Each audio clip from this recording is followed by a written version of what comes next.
This is episode 9 of Hoops Forum, a joint effort of Radius Athletics and a quick Timeout Podcast. I'm Tony Miller, and this week, while my usual co-host Randy Sherman is away on vacation, I'm joined by ESPN college basketball commentator Richie Schueler. Richie, thanks for waking up early and coming on the show. Yeah, man, you're stuck with me, and here in Los Angeles, it's 7 a.m. and the sun's barely coming out. Well, we're glad you woke up for us. Yeah, man. Before we get started and before we get talking about what we want to talk about today, I want to thank our sponsors over at 323 Sports. If you're in the market for a team dealer, look no further than 323 Sports. Uniforms, team gear, spirit wear, sports equipment, they can do it all for your sports program. To find out more, visit 323sports.com, or you can get in contact with a rep at sales@323sports.com. They'll be sure to do it right for your sports team. For those watching live, we'd love for you to be a part of our conversation at any time. You can jump in and reply either on Twitter, or you can post a comment on YouTube or on Facebook. And we'll be sure to incorporate those questions and comments into the live show here. So we'd love for you to be a part of the program. Don't hesitate to post. We've been waiting for these words for 2 years, but March Madness is here. And whether it's bracket challenges, upsets, game winners, it's all back, and we're excited to have it a part of our lives again. That whole thing made me wonder this week, why does our audience, basketball coaches primarily, what's the main reason they enjoy the NCAA tournament? And so that was our poll of the week, and with could be expected, should be expected. Majority, 40% of them, X's and O's. I know a lot of us still are watching our brackets, and that's bracket challenge at school or at work. And then the final one there, watching my team for some of us. Our teams aren't present this year. Richie, your primary reason for watching the NCAA tournament is what? When I saw that, I didn't know what to answer because it's kind of a culmination of all three. All of the above. Yeah, we love the X and O's, but it wouldn't be singular in my team. It would be my teams because, you know, as well as I do, you have buddies on all these different staffs across the country, so you're kind of rooting for all of them in some capacity. So I wouldn't know what to pick, man. Well, and talking about like the coaches that you know and that kind of thing, let's talk about like coaches to watch for, because if primarily most of us, or a lot of us at least, are watching for the X's and O's, and that kind of begs the question, well, then who should we be paying attention to? And I think there's always like usual suspects. But for those that don't know, Richie, his expertise calling the games over there on the west side of the country, and for those of us here on the East Coast, we are brave for the first 15 to 30 minutes, and then our eyelids just can't handle it. We go to sleep. So a lot of good teams that we probably miss out on, and some good coaches that we miss out on. So coaches, it doesn't have to be West Coast teams, but Richie, some coaches potentially to watch for here in this tournament. I'm a huge fan, and maybe a lot of people have this answer, but, you know, I covered Eric Musselman at Nevada for, I think, 4 years before he went to Arkansas. What I love about him is he has been a head coach for, 7 professional teams, including the Warriors and Kings, and then some CBA teams. He was an international head coach on some national teams and did a bunch of stuff, with Adidas and things like that.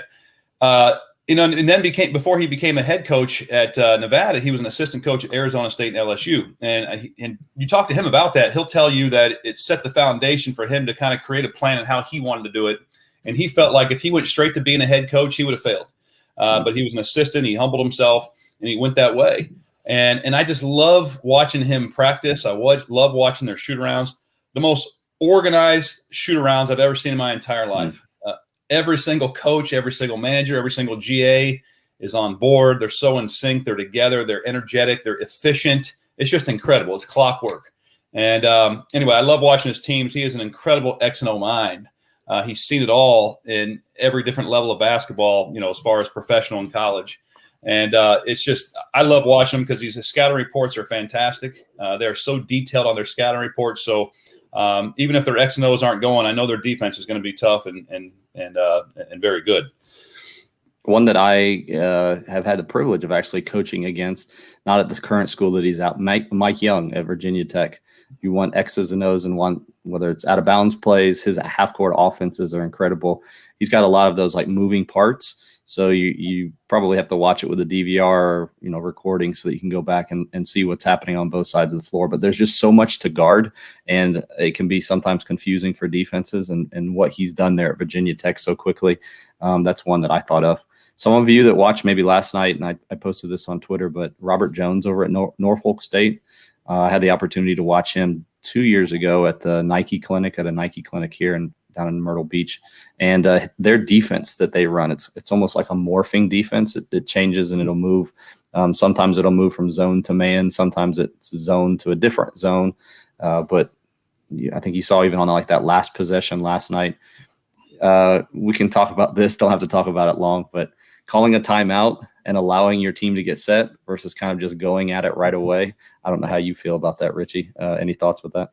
I personally think it's so much of it's dependent on obviously the situation, right? But your team, your team. I think only a head coach or a coaching staff really knows their team in certain moments. And, we as critics, obviously, not necessarily you and I, but just people on the outside, everybody likes to criticize, right? But nobody really knows what's going on inside that team, inside the huddle, what was discussed. Have they been in this position before? Do they trust certain guys in certain situations?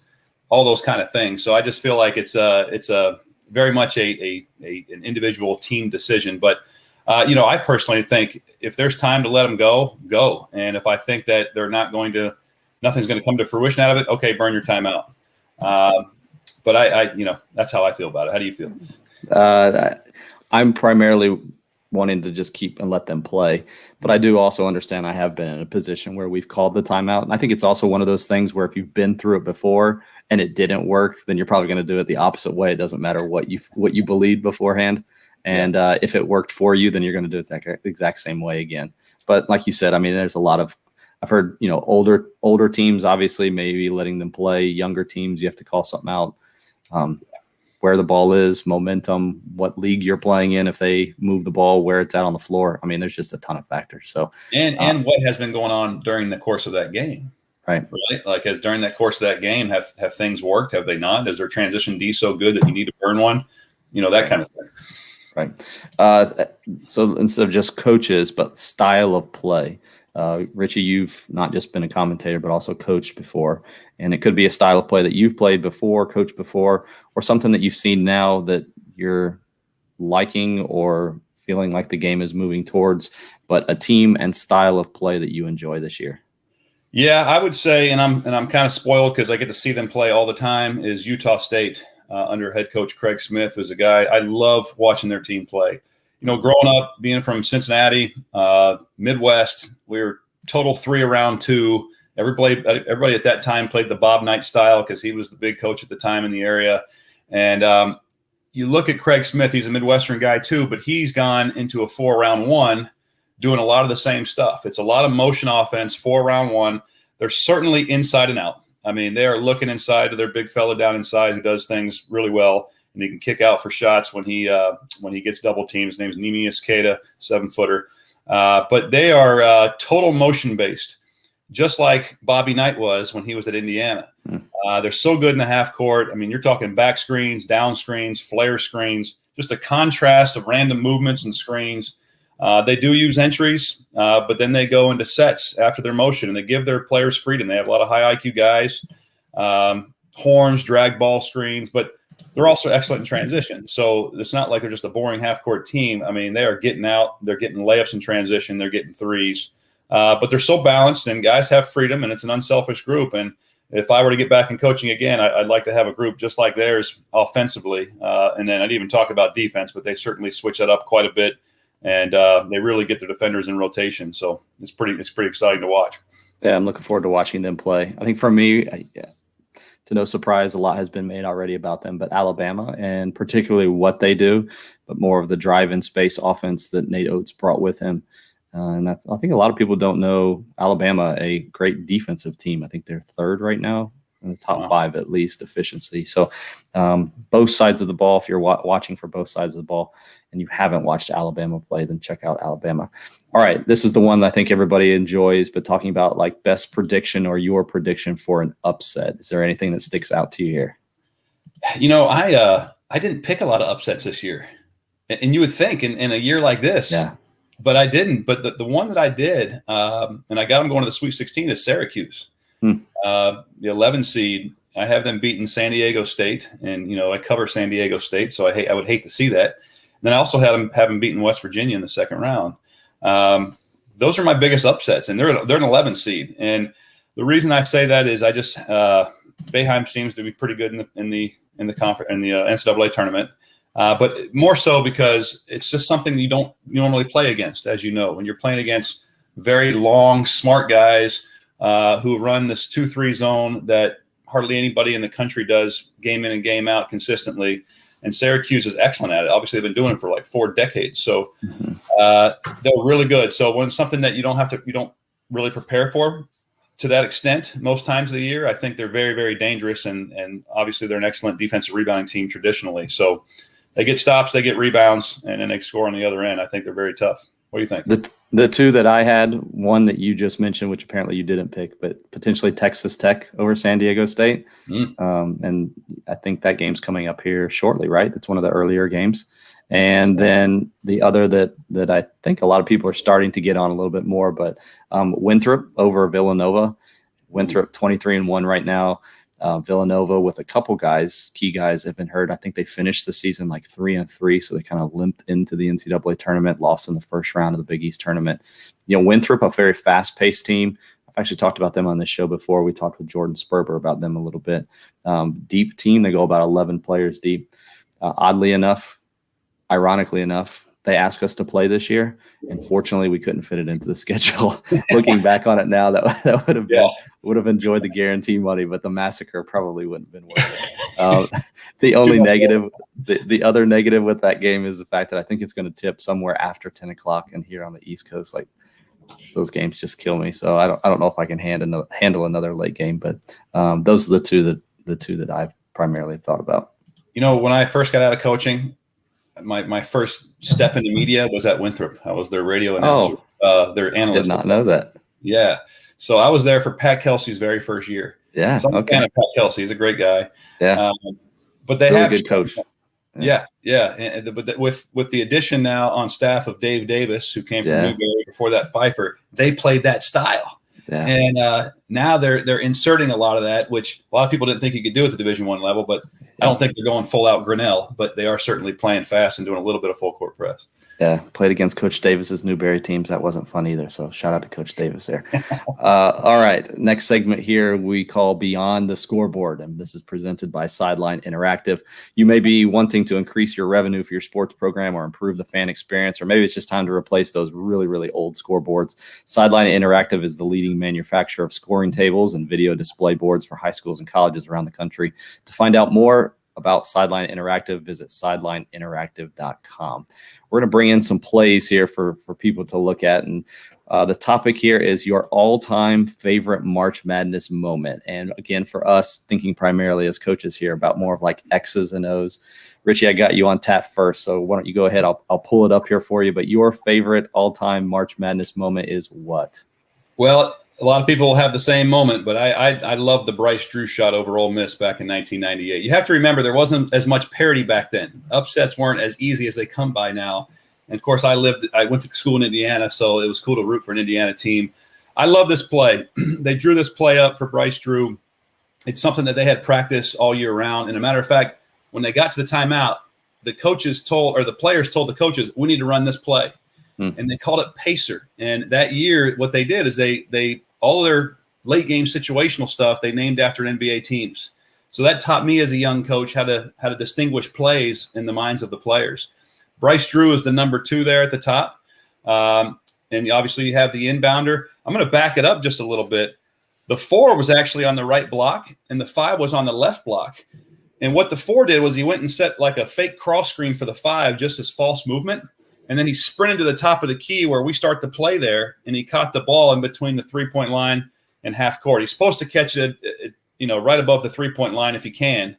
But you just have to time that up in practice and make it work. They made it work in the game where the 4-man set that fake cross screen or block-to-block screen, sprinted to the top of the key, caught it. And then I think in this particular case, before he even landed, as Bryce Drew was kind of sprinting from half court down to the 3-point line, he threw it in motion, and then Bryce just made an unbelievable shot while it was very well defended. Something else they do in this situation, too, is I believe Bryce Drew actually crossed half court as if he was going to come catch the ball. Yeah. And then when he started wheeling up to throw the pass from the inbound, that's when he sprinted down the sideline, and then the timing was just unbelievably perfect. I used that play maybe 4 or 5 times when I was a head coach. We got a couple good shots off, but we never made it. So I can't say that it worked for me, but at least we got great shots off. Yeah, I think the two things that you mentioned are key with this is start with the 4 and the 5 on the block. That way you can get a running start and create separation. So as 4 and 5 start to come together, now you got the two defenders talking to each other, and maybe that causes them to hesitate for half a second. And then that's when the 4 changes directions and sprints, and maybe you can create a little bit of space to get a little bit more open there. And then the other one, we've used this one a lot too, but like the 2 and the 1 and the 2 there, to make sure that they run towards the ball to, again, get your defenders create momentum going towards the basketball, stop quickly, and then come back, and maybe that'll create some separation there as well. Obviously, good passer to throw the ball. I saw this work with I saw the Spurs do this when Tim Duncan was there with them, but they even brought him even higher. So if you have a hard time throwing that far, or you're a little nervous about your passer throwing that far, you could do the same thing by maybe bringing your 4 and your 5 up to the elbows. And then having your 2 and 3 start at the half court line, run to the ball, and then come back. So it's a shorter pass for your 4-man there. So just some thoughts with that. The one that I picked, okay, some of my North Carolina friends aren't going to be happy with this. This is the Villanova North Carolina play. This was a wild game. I don't know if people remember with this, but Marcus Page, I think, hit a 3 like right before this and tied it back. So it was like already just real wild. Then Villanova set up this play. Again, the idea with 1 there of kind of like creating space. So don't just come to the ball, but making sure that you're creating space off of your defender, getting the ball in. 5, if you watch the video, one thing that I thought was interesting was he didn't actually like go and find the body of 1, which I'm not sure if that was supposed to happen that way, but just be careful of like the 5 being too close to your 1 man and not giving the defender those 2 steps, and you end up offensive foul going the other way. That would have been a shame. But he almost kind of like just tripped him up. I don't think that was intentional, but he kind of tripped up X1. And then you had the ball being driven all the way to the opposite side. And the way that it's actually set up, if you go back and watch it, he has several reads off of it. I think it was Archidiakono who had the ball. But you have 2 there sprinting down the floor and then coming off of the down screen from 4. So there was that option. He was quoted as saying like he had the option of actually drawing a foul and maybe going into contact, although there's a lot of bodies on that side of the floor, so I'm not really sure about that.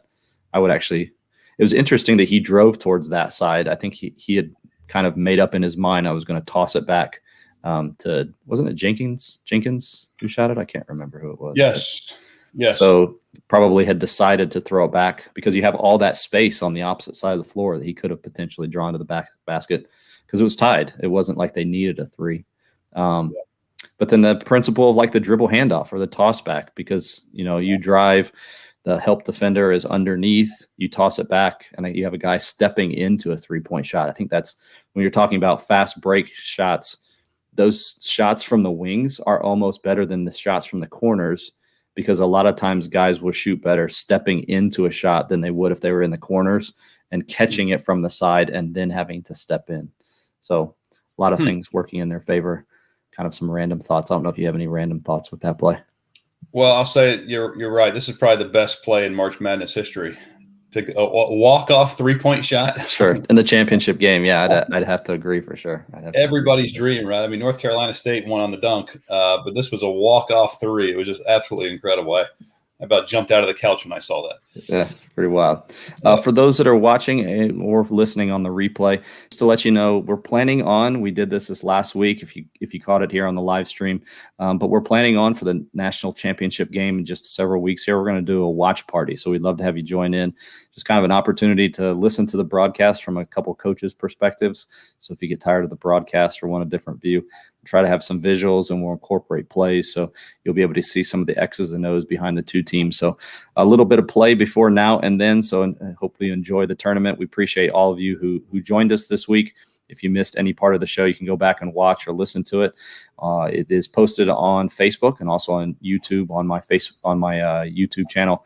And then you can go and listen to the full interview on audio form on the platform. Just search A Quick Timeout Podcast, and there you'll find the whole show for you. For Richie Schueler, I'm Tony Miller. We'll talk to you again next week on Hoops Forum.